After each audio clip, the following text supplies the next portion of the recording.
Today we're diving into a really challenging idea.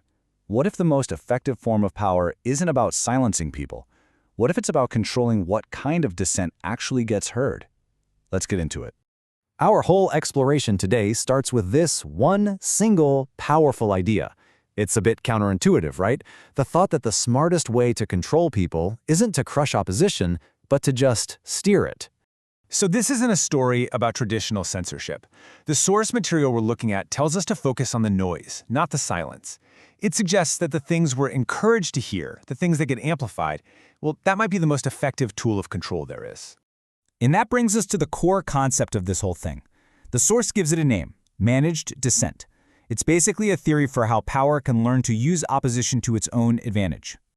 Okay, so here's the definition laid out for us. You can almost think of it like a pressure release valve. The opposition is loud, it's passionate, and it gives people a place to channel all their anger. But, and this is the crucial part, the source argues it's set up in a way that it can never actually change the fundamental system. And here, the source really draws a sharp contrast. Brute force suppression is messy, it's risky, it creates martyrs, and it can make a government look weak. But redirection, well, that's presented as elegant. It keeps up the appearance of freedom while making sure nothing that's truly dangerous to the system ever gets real traction. The source breaks down how this actually works into a pretty simple three-step process. So first, a real, authentic threat pops up, something that has a solid plan and real support.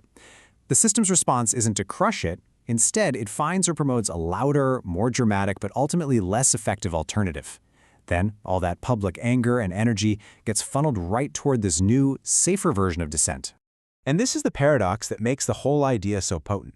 According to the source, this doesn't need some secret cabal of people pulling the strings. The system can just create incentives, like social media algorithms that reward outrage, that naturally push the most passionate and sincere voices to the top.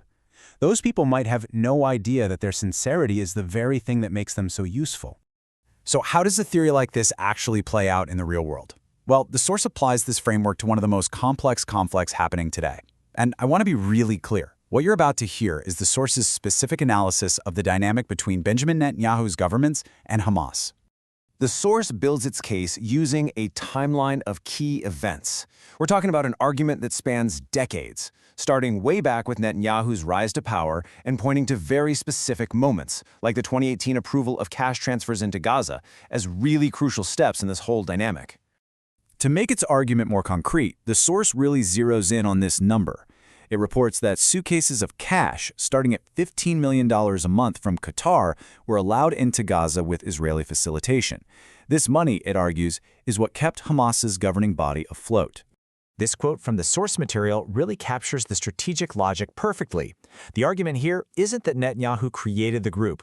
It's that by strengthening Hamas in Gaza, he weakened the more moderate Palestinian Authority in the West Bank. This effectively divided the Palestinian leadership, making any unified push for a two-state solution basically impossible. This brings the analysis right up to October 7th. The source doesn't for a second dispute the horrific violence of that day. Instead, it asks a structural question. It focuses on the huge gap between Israel's legendary intelligence capabilities and how it actually performed. So the source points to a series of things it calls anomalies that need an explanation. Repeated warnings from soldiers on the ground were reportedly dismissed. A very detailed Hamas attack plan was allegedly already in the hands of Israeli intelligence, and yet the military response took hours, not minutes. So the critical point in the source's conclusion is all about political usefulness. It argues that right before the attack, Netanyahu was in deep trouble, facing massive protests and a serious corruption trial. This crisis, it contends, instantly transformed him from a politician on the ropes into a wartime leader, which put all of his domestic political problems on ice. Okay, now to show the breadth of this theory, the source pivots to a completely different world, the world of online discourse, looking specifically at the English-speaking Muslim community. The analysis points out a really dramatic shift. You had an older generation of public figures who, whatever you think of them, engaged in these long, structured debates and textual analysis. But the newer generation, the one favored by the algorithms, focuses on short, confrontational clips that are just designed for maximum emotional impact, so you'll share them. The source argues this is the machine at work. Social media platforms are built to do one thing: maximize engagement. And the quickest way to get engagement is often through really strong emotions. especially outrage. The result? A system that naturally promotes the most provocative voices because, well, they get the most clicks and shares. But here's the deeper effect, according to the source. These viral clips of confrontational speakers become the perfect evidence for political groups who want to paint Islam as inherently aggressive and incompatible with the West. So content made for one audience ends up serving a very different purpose for another. This quote really lays out the feedback loop that's at the heart of this argument. A community feels like it's under attack from policies like surveillance or foreign wars. This creates a demand for defiant, radical voices. The existence of those voices is then used to justify the very policies of surveillance and intervention. You see, it's a cycle that just feeds itself. Okay, so we've looked at two very different case studies. In this last section, we're going to see how the source ties them all together to show what it claims is the exact same logic at work underneath it all. So here's where the logic connects. In both examples, the source identifies a kind of managed opposition. On one side, you have Hamas, which is hostile to a two-state solution. On the other, you have online figures who are hostile to pluralism.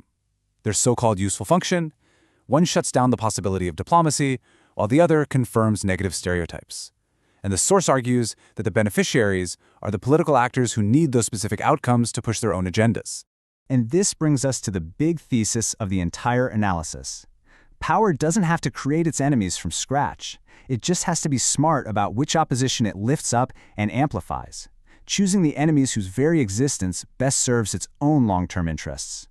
And the source leaves us with this final, powerful metaphor.